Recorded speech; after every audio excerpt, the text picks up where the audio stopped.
সামান্য একটু বুদ্ধি খাটালেই পুরাতনকেও নতুনের মতো ব্যবহার করা যায়। সামান্য একটু বুদ্ধি খাটিয়ে পুরাতন প্যান্টটাকে একেবারে নতুনের মতো ঝকঝকে করে ফেলেছি। পুরাই ম্যাজিক হয়ে গেল। এই ম্যাজিকটা কিন্তু আপনিও করতে পারেন আপনার বাসায় যদি এরকম পুরাতন প্যান্ট কড়াই থেকে থাকে। তাই দেখা মাত্রই কাজে লেগে পড়ুন।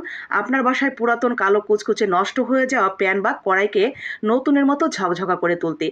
আমার এই প্যান্টটা এতটা বেশি নষ্ট হয়ে গেছে, ব্যবহার করতে আর ভালোই লাগছিল না। কোথাও কালো কোথাও সাদা, আর চতুর্দিকে এত বেশি ময়লা পুরো হয়ে গেছে, একদম খারাপ লাগে এটা ব্যবহার করতে। ভাবলাম এটাকে আজকে একদম নতুন রূপে নতুন করে ফেলবো। তো আমি এখানে কি করেছি, সিরিজ কাগজ নিয়েছি। এই সিরিজ কাগজগুলো হার্ডওয়্যারের দোকানে কিনতে পেয়ে যাবেন, যারা রং তার কাটা এগুলো বিক্রি করে। মোটা এবং চিকন দুই ধরনের আপনার সিরিজ কাগজ পাওয়া যায়। এগুলো দিয়ে মূলত আপনার লোহা ঘষার কাজে ব্যবহার করা হয়, দরজা জানালা বা লোহা জাতীয় জিনিসকে। তো এই সিরিজ কাগজ আপনারা 20 টাকা নিয়ে আসলে অনেক দিন ব্যবহার করতে পারবেন। সামান্য একটু ছিঁড়ে এইভাবে ঘষে নেব।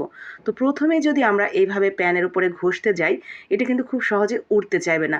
আর আমার হাতেও অনেক বেশি কষ্ট লাগবে, বা অনেকটা বেশি জোর খাটিয়ে অনেকটা সময় নিয়ে ঘষতে হবে। তো প্রথমেই সিরিজ কাগজ দিয়ে না ঘষে আমরা কি করব, এরকম একটা খুন্তি নিয়ে নিব। খুন্তি, ছুরি অথবা আপনার বাসায় ধারালো কোনো কিছু যদি থেকে থাকে, যেটা দিয়ে মনে হবে যে এই চার সাইডের পুরো হয়ে যাওয়া ময়লাগুলো আপনি খুব সহজেই তুলে নিতে পারবেন। তো এরকম কিছু নিয়ে ঠিক এইভাবে ঘষে প্রথমেই এগুলোকে আলগা করে নেবেন বা পাতলা করে নেবেন। তো আমি এরকম একটা খুন্তির ডাট দিয়ে দেখেন ঘষে তুলে নিয়েছি। দেখেছেন কতটা হালকা হয়ে গেছে। এই পর্যায়ে যদি চান যে হ্যাঁ আমি আরও বেশি হালকা করে নেব, তাহলে আপনার বাসায় তারের মাজুনি, বিম আর বালু নিয়ে 2-3 বার মাজা দিয়ে নেবেন।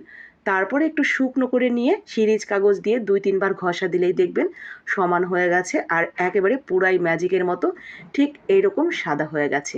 দেখেছেন পুরাই ম্যাজিক হয়ে গেল। আমি মূলত 4টা সিরিজ কাগজ দিয়ে এখানে এইভাবে ঘষে নিয়েছি। ঠিক এরকম 4টা কাগজ দিয়ে ঘষে নিয়ে আমার একেবারে সাদা হয়ে গেছে। তবে হ্যাঁ, হাতের কিন্তু মোটামুটি 12টা বেজে গেছে। আমার নখগুলো একটু নষ্ট হয়ে গেছে, আর একটু তো কষ্ট আছেই, কারণ কাজটাই কষ্টের। তো ধুয়ে নিয়েছি, দেখেন কতটা সুন্দর হয়ে গেছে। এখন এটা ব্যবহার করতে অনেকটাই আনন্দ লাগবে, রান্না করতেও অনেকটা ভালো লাগবে।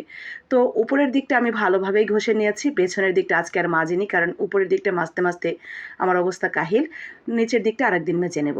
তো এই তো, যাদের ভালো লাগবে তারা এক্ষণে কাজে লেগে পড়ুন, বাসায় যদি থেকে থাকে এরকম প্যান বা কড়াই।